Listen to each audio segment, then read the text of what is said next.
Доброе утро. На телеканалах Якутия-24, НВК Саха, «Утро Якутии». На календаре 27 октября. И это утро вместе с вами встречаем мы, Катерина Винокурова, Павел Танин.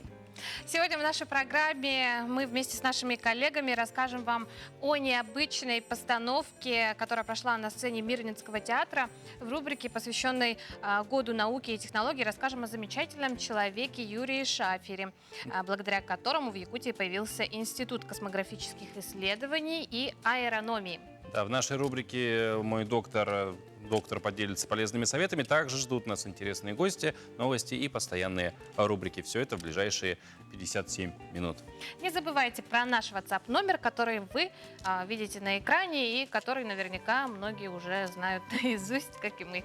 8 914 273 4488. Пишите нам, задавайте вопросы и поздравляйте любимых, дорогих вам людей. Да, мы все обязательно прочитаем в прямом эфире. Также не забывайте про наш Инстаграм, _, Якутии. Там все материалы из наших выпусков всегда можете найти, посмотреть еще раз, прокомментировать, пролайкать, поделиться с друзьями. Ну а далее знакомимся с погодой. Сегодня в центральных районах в 6 часов утра температура воздуха составила от -4 до -12 градусов. В заречной группе 3-4 градуса мороза. В южных 1,3 градуса мороза. В Вилюйской группе 3,6 со знаком минус. В Нижнеленских до -2. В западных -2, -9. В Колымендигирских -10, местами 29 градусов мороза. В Янских -11-19. На северо-западе 14-20 со знаком минус. Температура воздуха в городе Якутске на 6 часов утра составила -6 градусов. Атмосферное давление 747 миллиметров ртутного столба. Ветер юго-восточный 1 метр в секунду. Сегодня днем в Якутске небольшой мокрый снег. Ветер юго-западный 2,7 метра в секунду. Температура воздуха днем составит -1, +1 градус.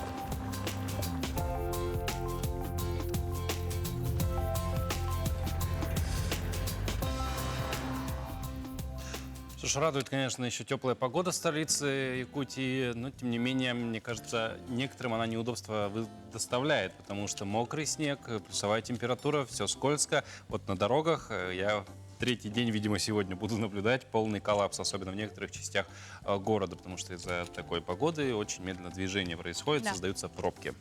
Ну, а в Министерстве здравоохранения утвердили форму сертификата о вакцинации против коронавируса. Да, такой документ может понадобиться при госпитализации, ревакцинации или при выезде в страны зарубежья. Что именно будет в этом сертификате, как это выглядит форма вообще, об этом и других новостях расскажет Иван Лазаренко.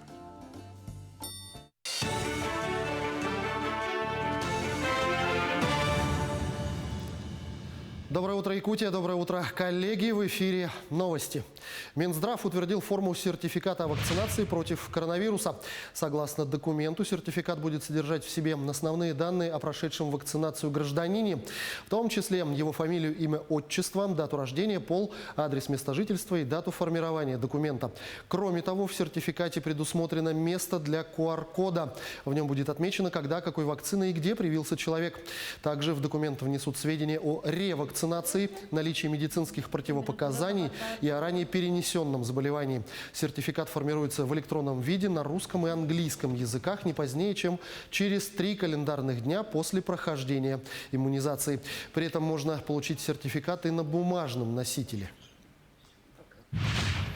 Якутские предприятия намерены начать производство жидкого медицинского кислорода, применяемого для лечения коронавирусных больных.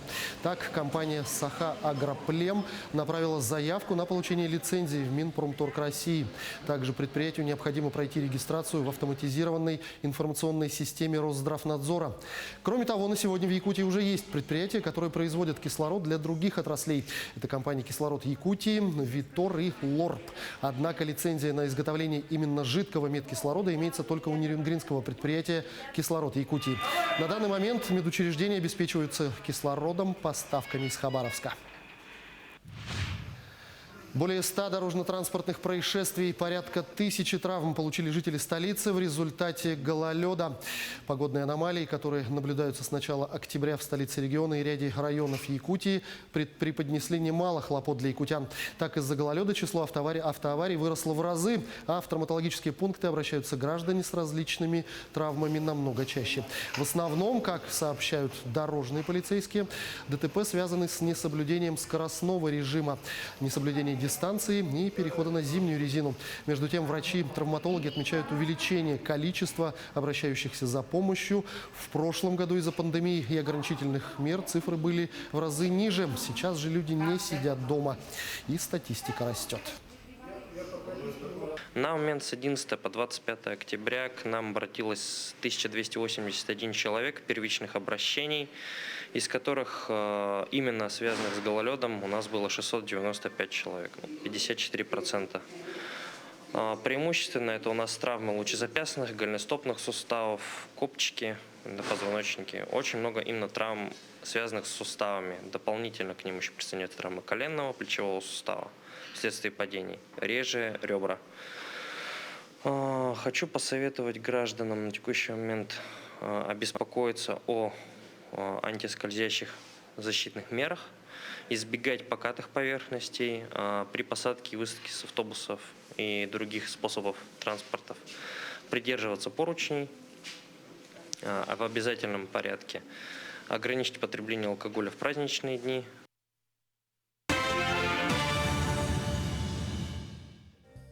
Спасибо, Иван.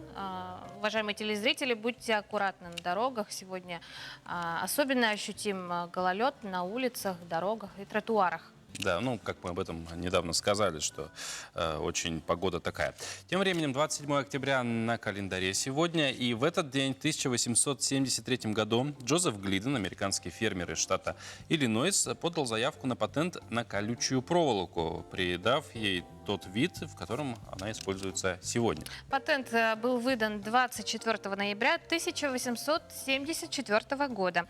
Это изобретение получило широкое применение и к 1880 году который революционно изменил жизнь на просторах великих равнин Соединенных Штатов Америки. В принципе, вот эти две даты можно всегда каждый год использовать в качестве дня колючей проволоки. День, когда подал заявку на патент, и день, когда заявка была одобрена. Ну а о других событиях, которыми в этот день, 27 октября, запомнилась история, нам расскажет наша рубрика. На календаре 27 октября. Сегодня отмечается Всемирный день аудиовизуального наследия. По народному календарю в этот день отмечается память святой Параскевы Сербской, жившей в XI веке. По количеству грязи в этот день удили о том, когда наступит зима. Если распутица столь велика, что отпечаток лошадиного копыта тотчас заливается водой, значит, до зимы осталось 4 недели. Кроме того, большая грязь сулила обилие дождей весной. В этот день, в 1672 году, состоялся первый спектакль в комедиальной Харамини, первом в России театральном здании. В 1873 году подана заявка на патент колючей проволоки. Джозеф Глиден, американский фермер из штата Иллинойс, 27 октября 1873 года подал заявку на патент колючей проволоки, придав ей тот вид, в котором она используется и сегодня. В 1927 году в Москве открылся Центральный театр рабочей молодежи, сегодня Ленком. В 1951 году для борьбы со злокачественными образованиями впервые применено радиационное облучение. В 1984 году состоялось официальное открытие сквозного движения поездов по всей Байкало-Амурской магистрали. В этот день родились Джеймс Кук, английский мореплаватель, путешественник, картограф; Никколо Паганини, итальянский скрипач и композитор; Иван Мичурин, русский биолог и селекционер, академик. Только в 51 год Мичурин начал печатать свои научные работы. За вклад в селекцию новых сортов плодовых деревьев в 1912 году получил орден Святой Анны. Популярность мичуринских методик шагнула за пределы России. Плодовые сорта селекционера занимали значительные площади в США и Канаде. Теодор Рузвельт, 26-й президент США, Нобелевский лауреат. Роберт Фальк, советский и русский живописец. Михаил Жаров, советский актер и режиссер театра и кино, народный артист СССР. Лидия Русланова, советская певица, заслуженная артистка РСФСР. Николай Караченцев, советский российский актер театра и кино, певец, народный артист РСФСР. Игорь Бутман, российский джазовый музыкант, саксофонист, народный артист России.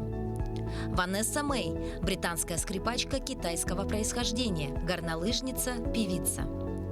Именины в этот день отмечают Игнатий, Кузьма, Максимилиан, Михаил, Назар, Николай, Петр и Прасковья.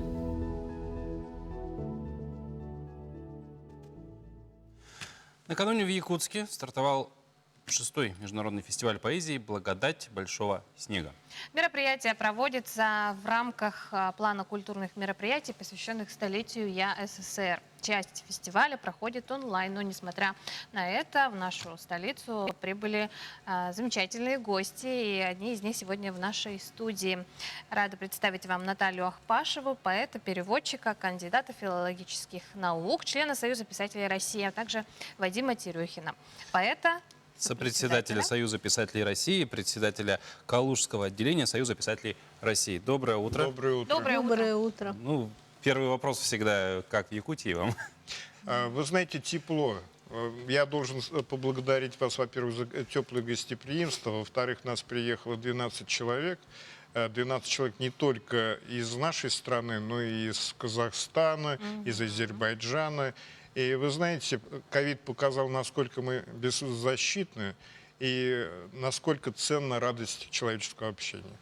Ну вот о фестивале «Благодать большого снега» пару слов расскажите, что он вообще значит для литературного сообщества в первую очередь. И для вас. Любой фестиваль – это прежде всего для писателя точка отсчета. Это возможность посмотреть на себя со стороны, сравнить свое творчество с творчеством другим и двигаться дальше. Это прежде всего.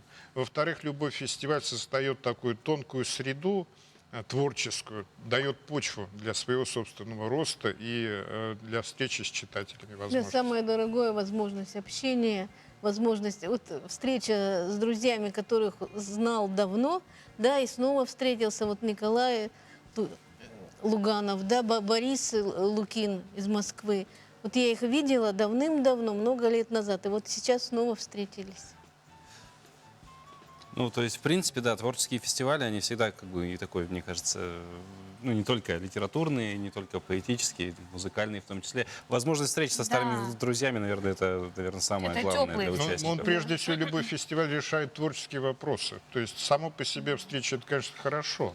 Но дело в том, что мы читаем стихи друг друга, мы знакомимся с друг другом, мы открываем для себя новые горизонты. Но мы знаем, что вчера прошел круглый стол, да, назывался он «Евразийская муза». Вчера, сегодня, завтра. Скажите, как прошло мероприятие, о чем шла речь и какие итоги вынесли? Ну, во-первых, наши стихи читали дети. Надо интересно посмотреть вот на автора и на прочтение со стороны. И дети читали наши стихи, и, знаете, смотришь на себя совершенно другими глазами, когда ты слышишь свои стихи из уст другого человека. Да? И, естественно, читали сами поэты стихи. И, вы знаете, вот возникло такое содружество на открытии на этом круглом столе, мы поняли, что мы единое целое. Вот, насколько я знаю, запланирован у вас выезд в горный район республики. Это у нас родина писателя Семена Данилова. И вот на ваш взгляд, в чем своеобразность вообще якутской поэзии, литературы, самобытность ее? Ну, якутская поэзия в современном виде, который мы ее знаем, она началась с Алексея Кулаковского, да, с благословения Баянана. И вы знаете, она, в общем-то, молодая. И у якутской литературы огромные возможности. Почему? Потому что есть определенные точки роста. Молодому человеку надо развиваться, молодой литературе надо развиваться. И, конечно, здесь много зависит от переводчиков. Для того, чтобы донести все ценности вот этого языка якутского, необходимы хорошие переводчики, чтобы влиться в такой мировой контекст. И эта возможность такая существует. Перевод вообще сложное дело. Перевод это должен быть процесс, который идет постоянно. Перевод это постоянное приближение к тому, к чему приблизиться окончательно невозможно. Невозможно. Поэтому вот школу перевода надо просто поддерживать. И было очень приятно, когда мы приехали, да, и вот газета «Саха-Сире», да, и целый разворот с нашими стихами, да, на якутском переводе. Ну, вообще, вот говоря, как раз в тему, да, подняли, что перевод надо поддерживать. Как сегодня вообще обстоят дела с переводом в России? То есть, опять же, школа переводчиков, есть ли она в литературном плане? Насколько она сильна Советская школа, она же рухнула. Вот. И сейчас то, что вот мы все делаем, да, мы восстанавливаем, ну, практически с нуля. Вот. И то есть такой системы российской нет. Да, есть инициативы, отдельные инициативы, но они пока еще не сложились во что-то единое. Вот. И то, что вот Якутия делает, да, то есть это то, что переводится на якутский язык, и то, что организовать перевод его надо, организовать. То есть сначала выходит, между собой общаются творческие люди, рассказывают, да, потом организация подстрочников, да, и только после этого начинают выходить переводы. Вот как нам рассказали уже на азербайджанский, на казахский язык и так далее. Вот с этого все начинается. Да, и кроме того же необходимо знать особенности культуры этого народа, который ты переводишь, потому что там много очень нюансов.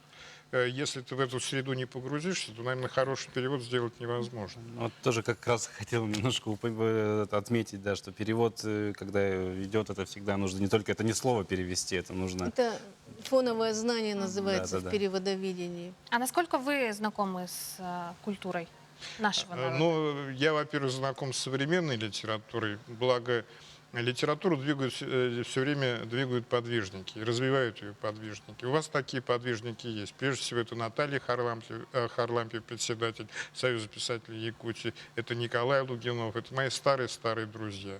Если в недавнее прошлое окунуться, то мне, например, хорошо знаком Суворон Амалон. Да, я присутствовал на столетии этого замечательного человека, который внес много своего труда в развитие якутской литературы. Ну, а вообще сегодня, ну, мы говорим не только про Якутию, про Россию, насколько популярна вообще среди населения поэзия, то есть насколько востребована, насколько люди сильно тянутся к ней? В современном мире, да. Но вы знаете, как ни странно, она популярна. Зайдите на любой сайт стихотворный, вы увидите там не тысячи, а даже миллионы стихотворений и огромное количество авторов. Другой вопрос, как в этом процессе разобраться. То есть отделить зерна от плевел. Это достаточно возможно. И с моей точки зрения здесь такие ориентиры все-таки есть. Это прежде всего все-таки толстые журналы. Те, которые еще поддерживают традицию, которые отбирают лучшие произведения и пытаются их публиковать на своих страницах. Хотя журналов сейчас тоже огромное количество. Ну, а из современных якутских поэтов вам кто-то знаком? Из якутских поэтов, ну, я уже говорил, прежде всего, Наталья Харлампьева. Обычно ты знаешь тех поэтов, которых сам переводишь. И Гавриил Андросов, которого я хочу поздравить, потому что он недавно получил диплом «Золотого витязя». Это большое достижение. «Золотой витязь» пользуется огромной популярностью. Фестиваль, который возглавляет народный артист Российской Федерации Николай Бурляев. Вы знаете, это комплекс разных направлений. Там есть музыкальные направления, есть литературные направления. И вот ваш молодой поэт в этом году получил диплом этого фестиваля. Какие еще у вас планы в дни пребывания в нашей республике? Ну, у нас, во-первых, сегодня большой план посмотреть на город Якутск, потом встретиться с руководством Якутии и, естественно, пообщаться между собой и пообщаться с читателями. Я говорю, пандемия показала, насколько мы все беззащитны, насколько мал наш земной шар. Это, в общем-то, оказалась маленькая-маленькая планета, где мы друг от друга все зависим. Ну а в литературной и в любой творческой сфере эта зависимость многократно возрастает.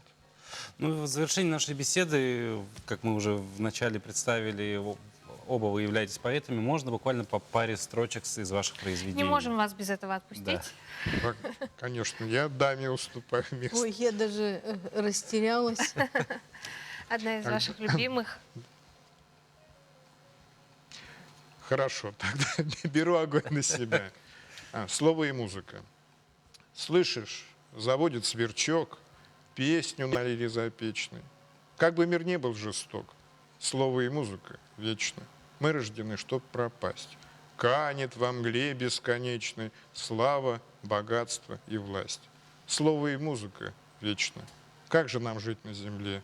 Тихо, неспешно, сердечно, в мире, лежащем возле, слово и музыка вечно. Мир поместился в 7 нот, но в суете быстротечной все в этом мире пройдет. Слово и музыка вечно. Великолепно. Замечательно. Очень. Наталья. Монолог древнего идола. Здесь проходили караваны кочевников, и каждый год кололи черного барана и кровью мазали мне рот.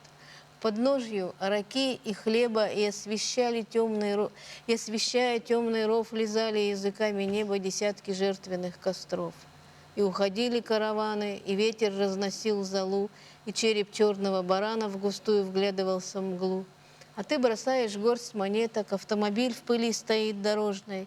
Ты, наверное, где-то богат и очень знаменит, шофер торопит. На прощание замешкаешься предо мной, чтоб ощутить поверхность камня, слегка дрожащую рукой. Теперь не молятся, не плачут, не мажут губы мне в крови, но просят также все удачу и на охоте, и в любви.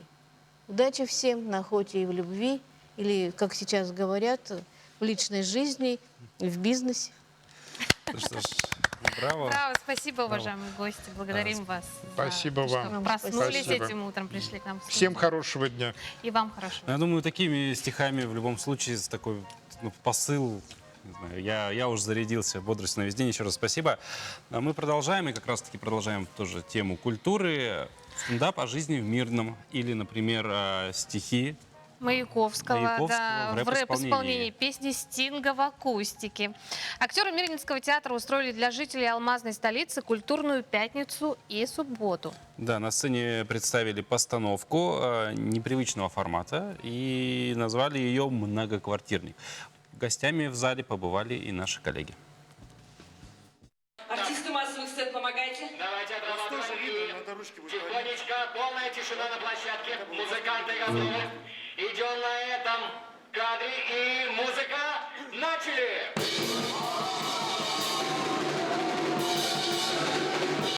Такого в зале Мирнинского театра еще не было. С первой секунды не поймешь, что происходит, а происходят съемки музыкального кинотеатрального шоу. Здесь и лирические песни, и танцы с цветами на ботинках,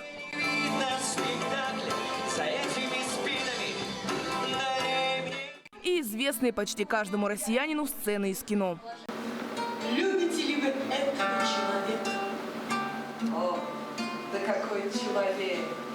Премьера «Многоквартирника» состоялась в середине сентября. Спустя месяц люди по-прежнему охотно идут в театр. Кто-то смотрит шоу во второй раз. Министр культуры Якутии тоже заинтересовался.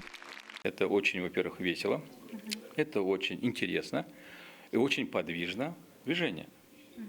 Я говорю не только от себя лично, мы приехали небольшой группой друзей, товарищей. Друзья и товарищи мирнинских актеров тоже приехали, чтобы поучаствовать в номерах. Для Андрея Вовченко это был первый опыт. Пел произведение Стинга.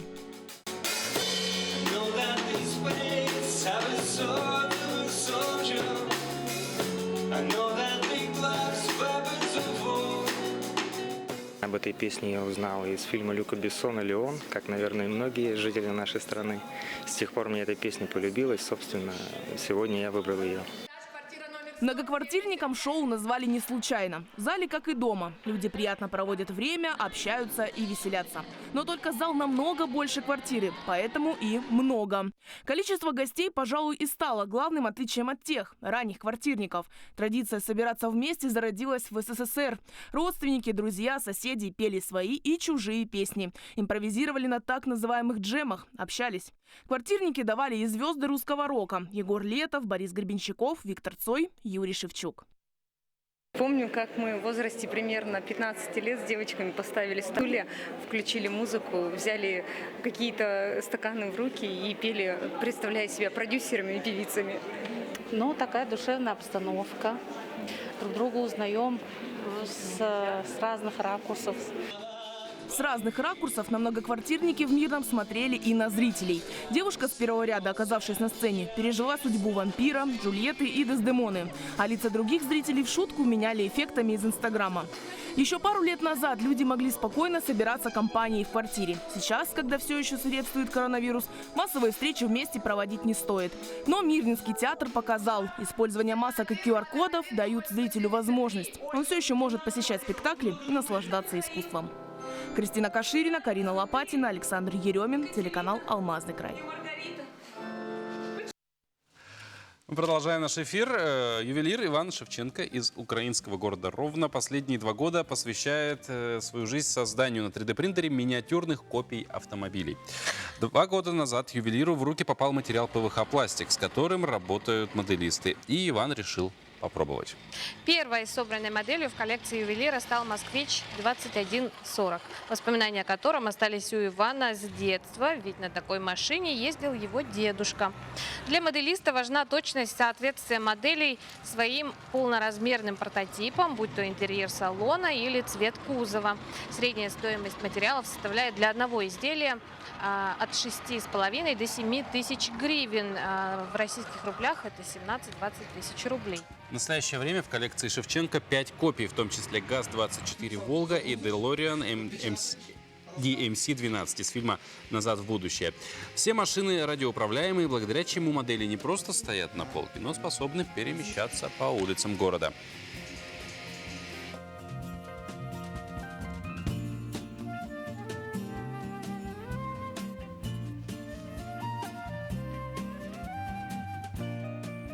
А сегодня все мы прекрасно знаем, что лучшая мера борьбы с COVID-19 – это вакцинация. Да, почему осенью надо обращать особое внимание на прививочную кампанию, расскажет наша рубрика «Мой доктор».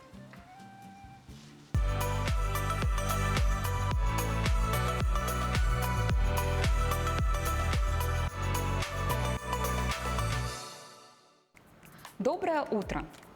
Сделать прививку от новой коронавирусной инфекции важно именно сейчас. Коронавирус относится к острым респираторным вирусным инфекциям. Осенью традиционно заболеваемость острыми респираторными вирусными инфекциями возрастает. И важно провести вакцинацию летом, чтобы подготовиться к осенне-зимнему сезону. Более того, рост заболеваемости наблюдается уже сейчас. И нужно защитить себя. От коронавируса, как и от абсолютно большинства вирусных инфекций, нет лекарств. Коронавирусная инфекция может вызывать осложнения, которые представляют большую опасность, чем сама болезнь. Одно из самых тяжелых осложнений – это тромбоэмболия легочной артерии, заболевание, которое может вызвать внезапную смерть. При этом важно понимать, что, делая прививку, мы защищаем не только себя, но и окружающих. Вакцинация от коронавируса и других инфекций, передающихся воздушно-капельным путем от человека к человеку, это не только личный выбор, но и проявление ответственности по отношению к семье, коллегам, окружающим. Делая прививку, мы заботимся о том, чтобы инфекция не распространялась и массовые вспышки заболевания не возникали. Защитить от пандемии может не просто вакцинация, а массовая вакцинация, которая проводится в течение короткого промежутка времени, когда создается большой пул защищенных людей и останавливается передача вируса от человека к человеку. Людям с любыми хроническими заболеваниями нужно делать прививку в первую очередь, поскольку они находятся в группе повышенного риска тяжелых осложнений коронавирусной инфекции. Но перед вакцинацией нужно обязательно проконсультироваться с лечащим врачом. В процессе вакцинации и формирования иммунного ответа организм особенно чувствителен к инфекциям. Поэтому нужно с особой осторожностью относиться к своему здоровью, носить маски и перчатки, избегать массовых скоплений людей. В первые 3 дня после вакцинации не рекомендуются интенсивные физические нагрузки, поход в баню, необходимо ограничить прием алкоголя. При этом люди, которые заболевают после вакцинации, переносят инфекцию легко и не имеют осложнений. И помните, многочисленные медицинские исследования в области эпидемиологии доказали, что лучшей защитой от инфекционных заболеваний является вакцинация.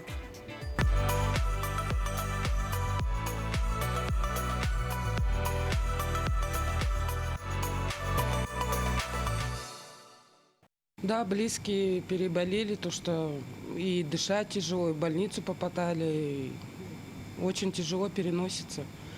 И как бы чтобы прививались. О ковиде, да я сам переболел этим ковидом, как говорится. Видел, как там люди умирали. Я это все видел. Те, кто отрицает это все, они это зря делают. Даже если человек заболеет, вакцинированный, он перенесет это все намного легче, чем те, которые, как говорится, не прививаются. Я понимаю тех, у кого по медицинским противопоказаниям это нельзя делать. Да, тем, пожалуйста, как говорится. Вот о них и надо позаботиться. Об этих людях, которым нельзя прививаться.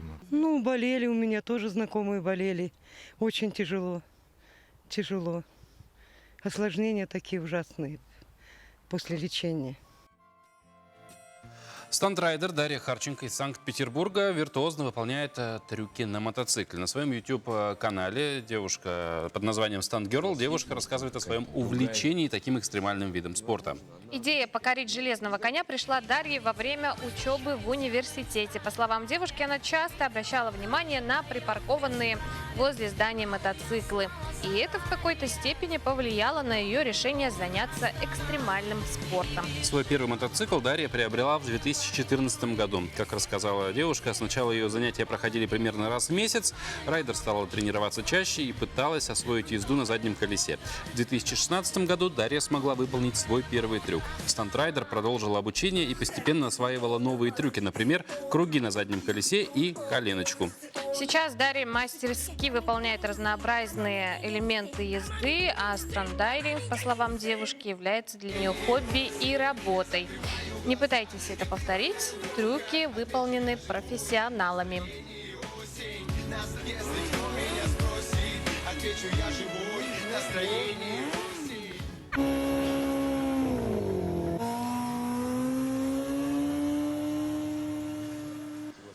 Тем временем авиакомпании «Якутия», «Алроса», «Сибирь», «Уральские авиалинии» и «ЮТЭЙР» прошли отбор на выполнение субсидированных авиаперелетов для отдельных категорий граждан в 2021 году. Подробности об этой новости и других новостях расскажет Иван Лазаренко. Спасибо.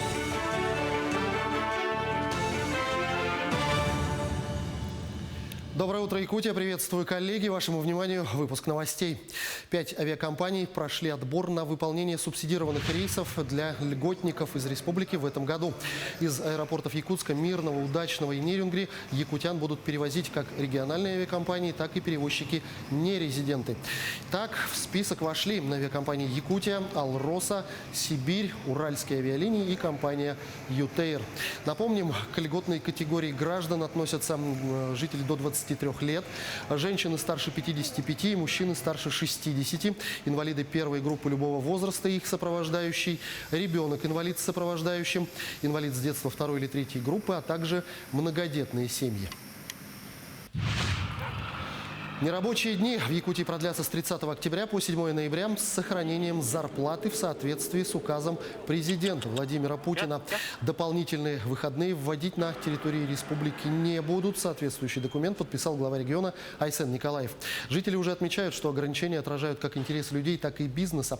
Итак, в течение 9 дней будут работать медорганизации. Продуктовые магазины и магазины, торгующие товарами первой необходимости.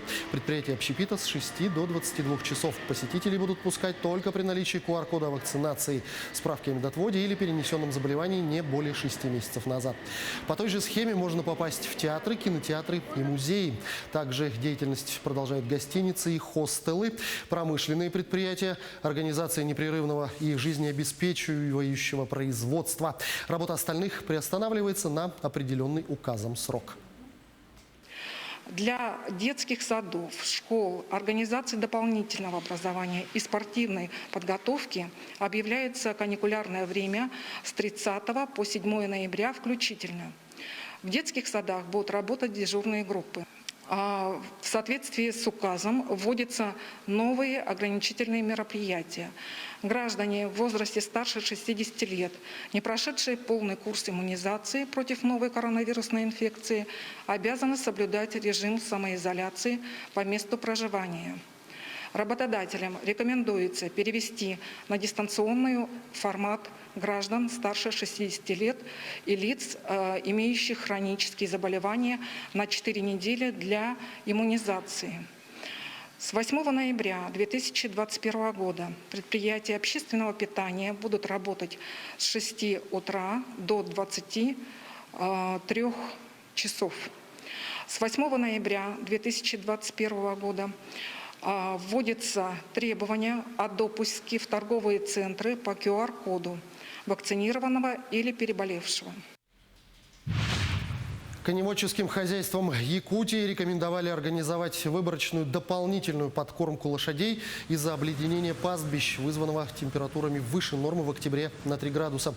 Главам районах рекомендовано с учетом погодных условий нарастить запасы зернов, урожая и комбикормов для организации устойчивой зимовки лошадей и скота. Также руководством республики поставлена задача по увеличению поголовья лошадей к 2022 году до 209 тысяч голов. К этому часу пока вся информация. Желаю всем отличного дня.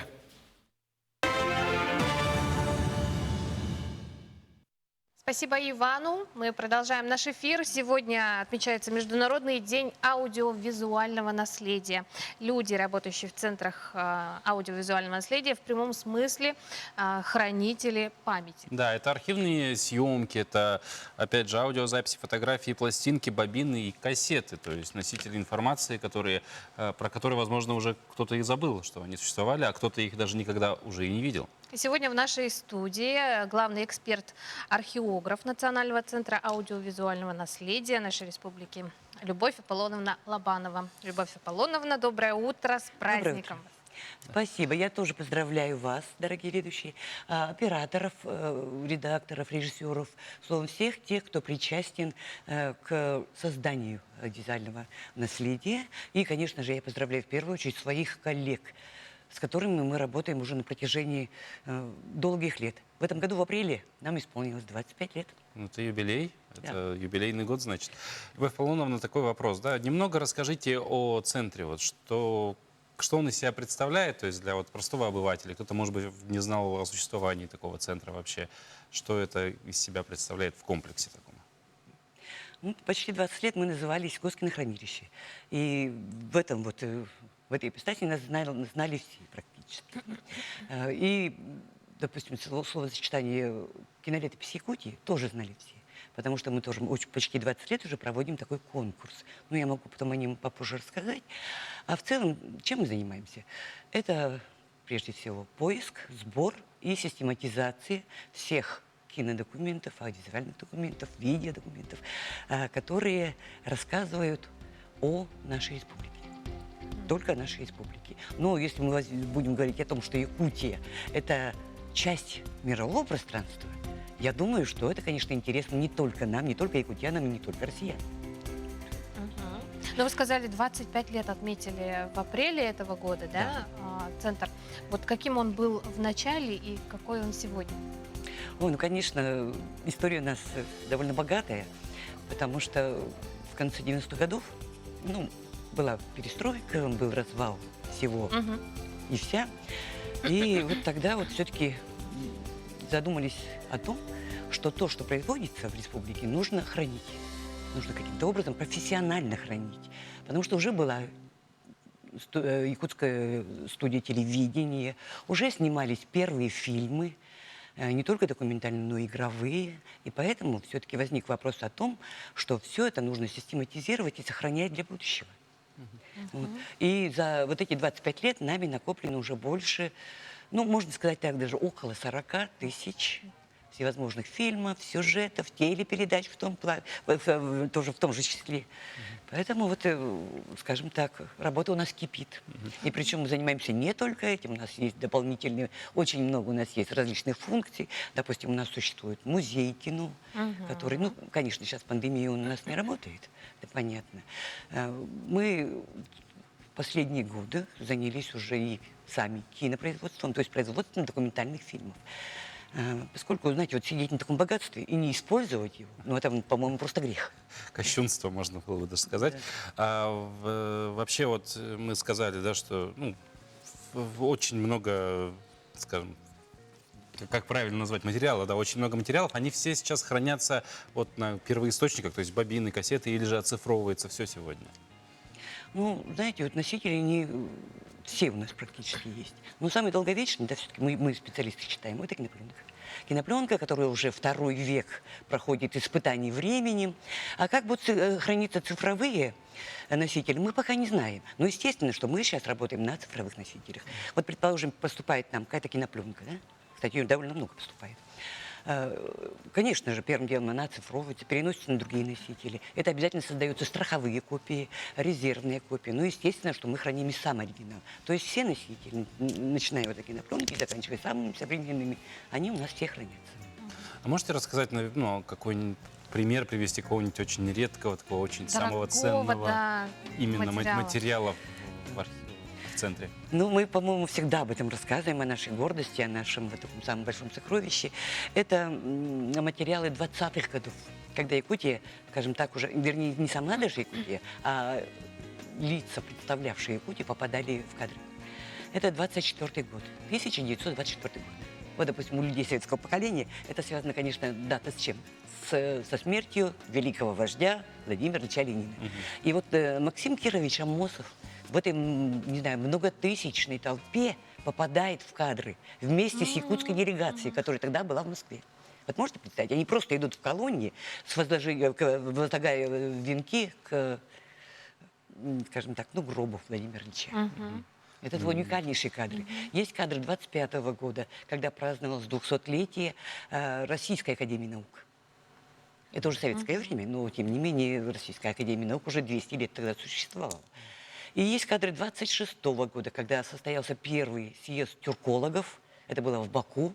И туда тоже поехали наши самые такие вот именитые ученые, корифеи.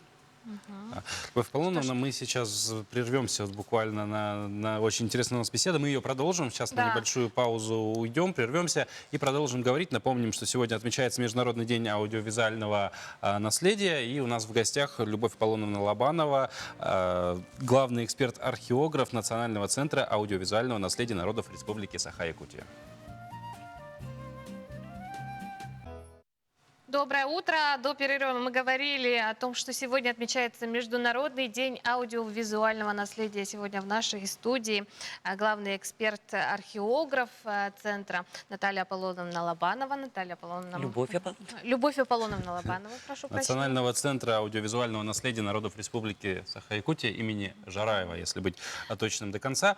Мы поговорили о том, что да, центр это, ну, фактически, будем называть вот такой большой архив, куда попадают знаковые какие-то вот кинохроника, фотографии, наверное, в том числе. Ну, фотографии мы пока не занимаемся, потому что нет таких мощностей. Ну, опять же, аудио, какие-то материалы. Говорили про редкие кадры. Это вот когда 24-й год Амосов в составе делегации на похоронах Владимира Ильича Ленина был. То есть, действительно, да, есть редкие такие материалы.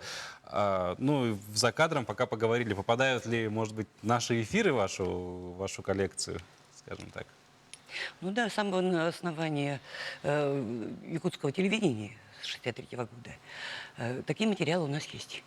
Они, конечно, были даны в черно-белом варианте, но сейчас они, конечно, представляют просто огромную ценность. Ну, кроме того, у нас хранятся работы ваших, таких, скажем, маститых режиссеров, корифеев. Но я не буду называть имена, просто вот люди, понимая то, что нужно сохранить это для будущего, нам приносили и сдавали. Вот, Центр открыт для населения. В таком случае любой может принести какие-то ценные кадры, да? Ну, мы всегда говорим о том, что мы открыты для всех. Каждый к нам может прийти, принести свои работы какие-то, это интересно. Те, которые содержат какие-то моменты, скажем, общественной жизни, культурной, научные, возможно, да, исторические факты. Мы все это принимаем на хранение. И не обязательно даже это авторство там какое-то есть. Да, вот просто вы нашли, скажем, да, диск или там рулон кинопленки неизвестном содержании, приносите, нас специалисты обрабатывают, допустим, кинопленка проходит реставрацию обязательно, экспертная комиссия просматривает все эти документы. И мы рады любому кусочку, потому что просмотрится, отсеется и останется в истории. Ну, вот, а и то, что можно воспользоваться нашими материалами, да, конечно. Конечно, потому что у нас очень много пользователей. Это и ученые, это историки, и в первую очередь, конечно, это вот телевизионные братья. Потому что как вы будете снимать, скажем, какой-то фильм без включения, без вкрапления кинохроники старой?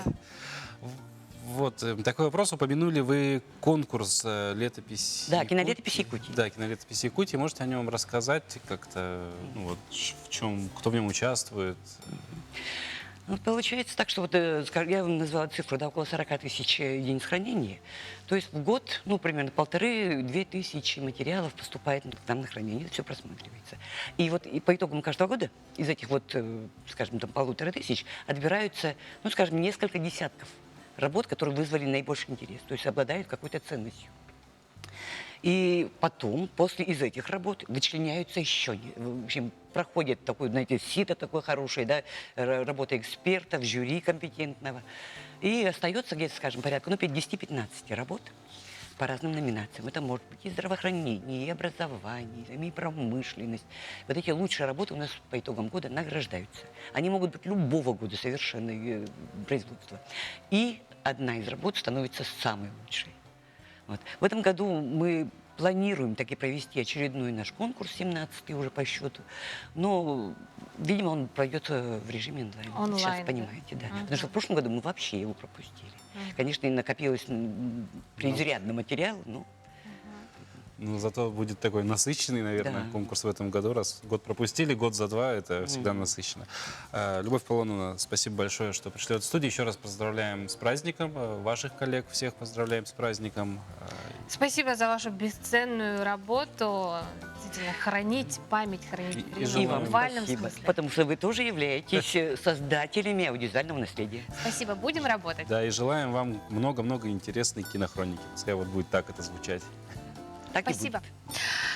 Каждому якутянину хорошо знакомо здание в центре города, которое все мы привыкли называть Институтом космофизики. Да, но правильное его название — это Институт космографических исследований и аэрономии. И появился он благодаря стараниям и энтузиазму одного человека. Вот опять же мы говорили про энтузиазм, благодаря которому появляются какие-то фундаментальные вещи. Человека этого звали Юрий Георгиевич Шафер.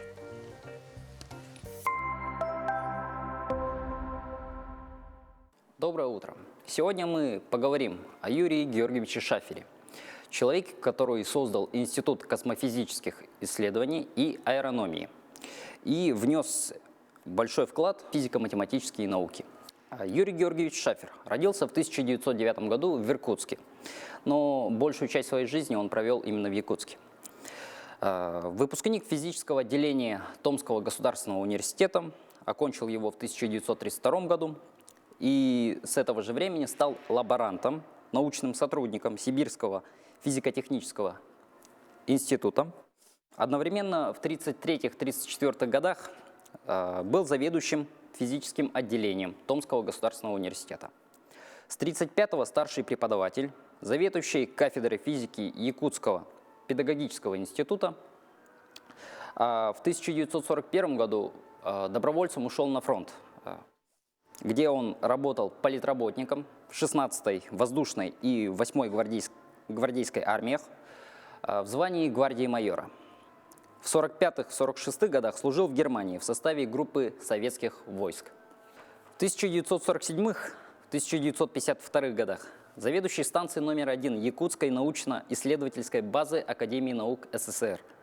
С 1952-го заведующий лабораторией космических лучей Якутского филиала, также Академии наук СССР. В 1962 по 1987 года директор созданного по его инициативе Института космофизических исследований и аэрономии при якутском филиале Академии наук. С 1987 года главный научный сотрудник лаборатории космических лучей этого института. Занимался исследованиями стратосферы и околоземного космического пространства. Кандидата физико-математических наук получил в 1951 году, доктора в 1970 году. Лауреат также Сталинской премии за создание и внедрение научной аппаратуры для изучения космических лучей. В частности, именно благодаря деятельности Юрия Георгиевича Шафера было запущено несколько десятков космических аппаратов для изучения атмосферы, стратосферы и околоземной орбиты Земли. Награжден орденами Красной Звезды, Боевого Красного Знамени, Отечественной войны первой степени, Трудового Красного Знамени и так далее. С 2003 года его имя носит Институт космофизических исследований и аэрономии.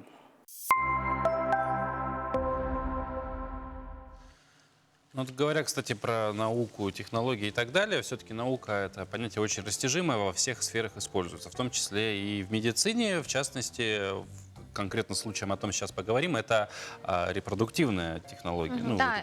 Еще несколько лет назад женщины довольно редко решались рожать после 40 лет. Сейчас этим уже никого не удивить, но стоит начать обсуждать эту тему, как слышишь в свой адрес много разных упреков. Да, люди говорят о рисках для здоровья, но речь идет о родах после 40 лет. Люди о рисках для здоровья говорят, о том, как дети в школе будут стесняться маму, потому что она больше уже на бабушку может быть похожа и так далее. О том, что скоро вообще на пенсию, а ребенка надо в вуз еще отправить и так далее. В общем, много всяких стереотипов и прочего вокруг этой темы обитает. Героиней нашего следующего выпуска программы будем «Мы справимся». Женщины, не побоявшиеся родить детей, когда им было уже за 40. Смотрите шоу в это воскресенье в 12:30 на нашем канале. Спонсор телепроекта «Сказка Бэйби». Магазин для мам и малышей. Сказка – это новая жизнь. Сказка – это любовь. Сказка – это счастье. Сказка – это забота о мамах и малышах. Магазин «Сказка Бэйби», Лермонтова, 49. Сегодня в выпуске «Роды после 40». О своих переживаниях и радостях расскажет мама-психолог Инна Слепцова, которая родила своего первенца в 40 лет. Сказали, вы 50% успеха шанс. Нам повезло. Елизавета Яковлева, акушер-гинеколог, считает, что можно и в 50. Конечно. Рожать спокойно. Но нужно здоровье для этого, да? Здоровье и желание женщины. В 45 мамочка опять. Ирина Винокурова ломает страхи и стереотипы. У меня все хорошо, улыбочка, и дальше едем. И ничего, приезжала, рожала, нормально все вот. Что думают молодые мамы о родах после 40? После 40 можно? Да, я бы, наверное, родила. Я-то готов, да. Ну, не знаю, как Бог даст. После 40, наверное, надо отдыхать. Больше против, нежели за. Это почему нет? Пенсионный возраст же сдвинули, да? Поэтому я только за. Без него как без рук. Выбираем самую нужную вещь – коляску в рубрике «Сказка для малышей». Ну, какова все-таки красота, а? Какова? Лайфхак от мамы. Для целостной картины мы добавили арку.